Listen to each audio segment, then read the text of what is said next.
The story of Sodom and Gomorrah in the Bible is and is not a revelation from God. It is a revelation from God in the way that people looked at this society who had lost its moral way and saw that it cannot survive without its ideals. A society has to have ideals to survive, and once you take those away, nothing functions anymore. And so these people looked at this society, and this is something that has occurred throughout history, and they documented it. And did it come from God? Well, it is it's part of the ethos. It works consistently. Where it comes from and why things are the way they are, no one really knows. So, you can call that God if you want.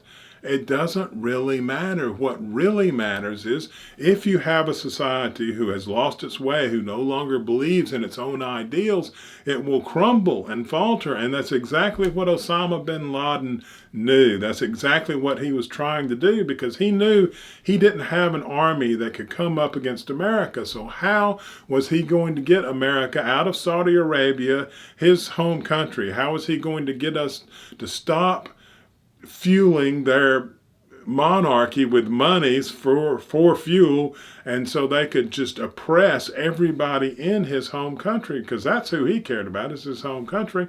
Well, he could tear up our ideals. And how would he do that? Terrorism. You make people afraid, and then they go against their own ideals, and they deconstruct them, and they fall apart. And that's exactly what happened. He hit the Twin Towers. We started torturing people because we were so afraid. And it's not that torturing is, oh my God, it's the devil. Human beings have tortured from day one, but our ideals are that we don't treat other human beings that way. And once we did, we deconstructed our own ideals, and we have been falling apart ever since. And until we own up to this and recognize it and start trying to reconstruct our beliefs, sure, we made mistakes, and we have all made mistakes forever. But when you shatter your ideals, you have to either replace them or put them back in their proper place. And we need to start talking about that so we can get the whole world running again, because how America goes, so goes the world.